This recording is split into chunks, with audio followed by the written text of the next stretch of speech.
Hello बच्चों, एक नए वीडियो में फिर मैं आपके प्यारे से चैनल फिजिक्स मेनिया में आपके सामने हूँ। ये बहुत इंपॉर्टेंट लेक्चर सीरीज है जो मैं आज से स्टार्ट करने जा रहा हूँ। ये बेसिकली उन स्टूडेंट्स के लिए है जो अभी नवंबर में सेमेस्टर 1 का एग्जाम देंगे। क्लास 12 के आईएससी बोर्ड के स्टूडेंट्स के लिए वीडियो है। ये वीडियो बहुत इंपॉर्टेंट है, स्किप मत करिएगा, पूरा देखिएगा। कुछ बेसिक प्रिंसिपल के साथ साथ कुछ मैंने एडवांस चीजें इस वीडियो में डिस्कस करी हैं, तो बहुत इंपॉर्टेंट वीडियो है आपके लिए। सबसे पहले मैं सभी बच्चों को और उनके परिवारजनों को दीपावली की हार्दिक शुभकामनाएं देता हूं। आप लोग बहुत ही एहतियात से दीपावली का त्योहार करें और अपनों के साथ खुशियां मनाएं। तो शुरू करते हैं इस वीडियो को।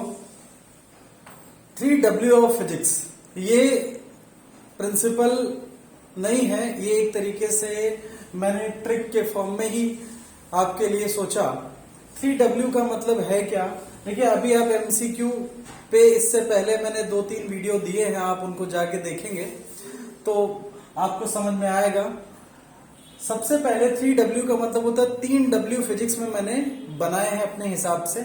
पहला जो W है व्हेन को दिखाता है। व्हेन मतलब कब, व्हेन मतलब कब, मतलब यहां पर व्हेन का मतलब कब का मतलब ये है कि अगर हम कोई भी MCQ का क्वेश्चन लेते हैं तो सबसे इंपॉर्टेंट सेगमेंट जिसको मैं बार बार डिस्कस कर चुका हूं MCQ के लिए कि 60% एरिया MCQ के लिए सिर्फ फॉर्मूले से कवर होता है। हर एक चैप्टर का फॉर्मूला आप याद कर लीजिए, हर एक टॉपिक का, चाहे वो कैपेसिटर हो, चाहे वो रेजिस्टेंस हो, चाहे वो इलेक्ट्रिक चार्ज हो, कूलम्स लॉ हो, फॉर्मूला आपको याद होगा। तो फॉर्मूले के लिए ही ये 3W बनाए गए हैं। तो पहले W का मतलब व्हेन, मतलब अगर आपको फॉर्मूला लगाना है तो आप कब लगाएंगे फॉर्मूला, क्योंकि कई बार बच्चे को क्वेश्चन आता होता है, उसकी लैंग्वेज प्रॉब्लम होती है, और कई बार तो मैंने ऐसा भी फील किया है कि अगर फॉर्मूला भी याद है तो बच्चा फॉर्मूला अप्लाई नहीं कर पाता। तो सबसे पहले व्हेन का मतलब है कब, कि वो फॉर्मूला कब अप्लाई करना है। अब ये चीज आपको तब पता चलेगी जब आपको क्वेश्चन की लैंग्वेज क्लियर होगी। तो क्वेश्चन की लैंग्वेज बेटा प्रैक्टिस से ही क्लियर होगी, जितना आप ज्यादा न्यूमेरिकल्स लगाएंगे।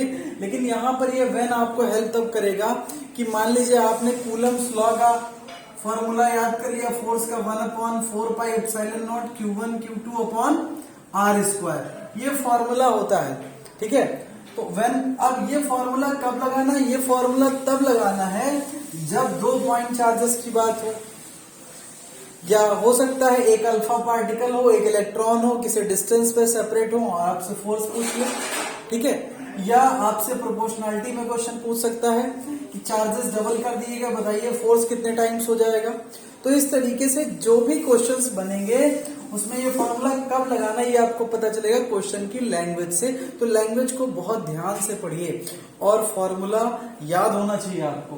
दूसरा W है वाई, यही फॉर्मूला क्यों लगाना है, ये फॉर्मूला ही क्यों। तो ये फॉर्मूला क्यों, इस चीज को समझने के लिए सबसे पहले जो एक बड़ी गलती सारे बच्चे करते हैं, अगर आप न्यूमेरिकल पोर्शन टच कर रहे हो फिजिक्स में, तो न्यूमेरिकल पढ़ने के बाद एक तो बहुत धीरे धीरे न्यूमेरिकल पढ़ना है, ठीक है, लैंग्वेज को ब्रेक करके थोड़ा सा पढ़िए, उसका मतलब निकालिए हिंदी में, ठीक है। हम लोग हिंदुस्तान में रहते हैं, इंग्लिश के चक्कर में इंग्लिश मीडियम के स्टूडेंट्स हम देखते हैं ना उनकी हिंदी अच्छी है ना इंग्लिश अच्छी है, अधकचरे हो गए बेचारे, ठीक है। तो आप पहले उसकी मतलब उसका निकालिए, आप आधी लाइन पढ़िए, मतलब निकालिए, और जो भी गिवन डेटा है, लाइक आप LCR सर्किट का क्वेश्चन लगा रहे हो तो इंडक्टेंस, कैपेसिटेंस और रिएक्टेंस, ये 3 चीजें होंगी, ठीक। तो आप इनको लिखेंगे। जब आप डेटा लिखेंगे तो आपके माइंड में फॉर्मूला स्ट्राइक करेगा कि हाँ ये वाला फॉर्मूला ही इस डेटा के साथ मैच हो रहा है। लाइक किसी क्वेश्चन में L, C और R दिए हैं तो आपको ये समझ में आ जाएगा कि LCR का मतलब ये है कि LCR सर्किट का क्वेश्चन है। तो ये Y, दूसरा W वहां इस्तेमाल होगा। जब हम डेटा लिखेंगे तो हमें समझ में आ जाएगा। और हाउ का मतलब है कैसे, कैसे का मतलब ये है कि जब हम फॉर्मूला अप्लाई करेंगे उस फॉर्मूले को, ठीक है, तो हम डेटा लिखेंगे, और डेटा लिखने के बाद तो आगे क्या होता है, कैलकुलेशन होती है। तो कैलकुलेशन पार्ट आपका स्ट्रांग होना चाहिए, ठीक है। कैलकुलेशन पार्ट फिजिक्स में स्ट्रांग होना चाहिए। इवन आईएससी में तो काफी आपको सहूलियत मिली हुई, आप कैलकुलेटर का यूज कर सकते हैं, लेकिन इसको आदत मत बनाइए, आगे कॉम्पिटिटिव एग्जाम में बहुत दिक्कत होगी है। अभी तो ठीक है, लेकिन आगे कंपटीशन में बहुत दिक्कत होती है।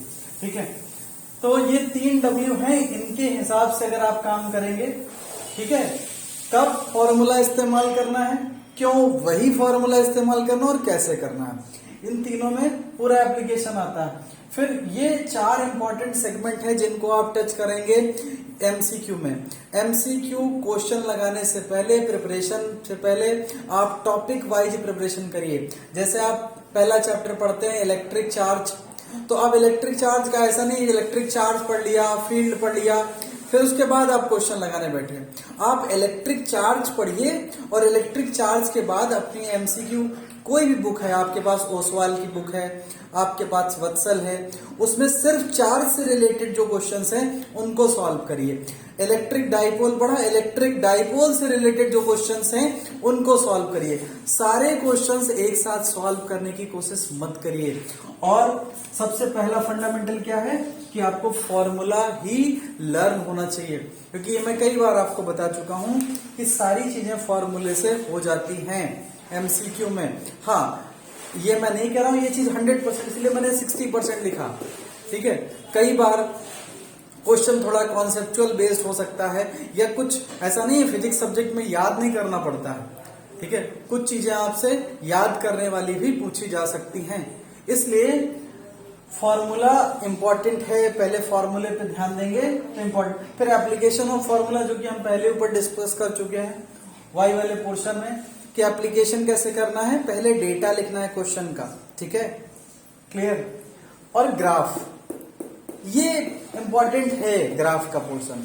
हालांकि क्लास 12 के पेपर में ग्राफ का क्वेश्चन जहां तक मैं समझता हूं कि ऐसा नहीं कि बहुत हाई फाई क्वेश्चन आएगा, बहुत ज्यादा कठिन क्वेश्चन आएगा, लेकिन ग्राफ के क्वेश्चन में कुछ ग्राफ के इंपॉर्टेंट पैटर्न है जो कि आगे हम लेक्चर सीरीज में डिस्कस करेंगे। और लगभग मैक्सिमम ग्राफ भी फॉर्मूले से पता चल जाता। अब ओम्स लॉ का ले लीजिए, अगर वोल्टेज करंट के डायरेक्टली प्रोपोर्शनल है तो सारे बच्चों को पता ग्राफ कैसा बनेगा, स्ट्रेट लाइन बनेगा।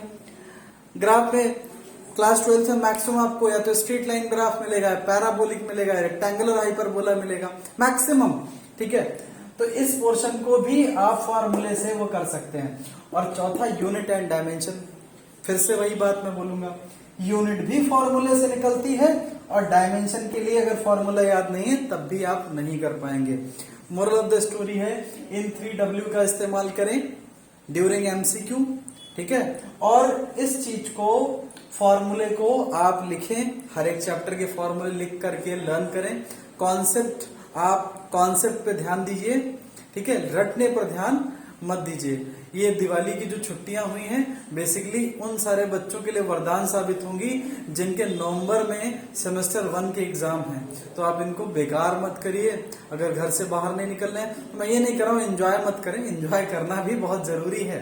ठीक है, लाइफ है, ठीक है, एंजॉय करेंगे बिल्कुल, लेकिन साथ साथ में अगर 1 घंटा भी आप एक एक टॉपिक, 2-2 टॉपिक पढ़ेंगे तो इस 3-4-5 दिन के दौरान आप काफी कुछ प्रिपेयर कर लेंगे। तो फिर से हैप्पी दिवाली मेरी तरफ से सबको, और बहुत एहतियात से आप लोग दीपावली मनाएं। हैप्पी दिवाली।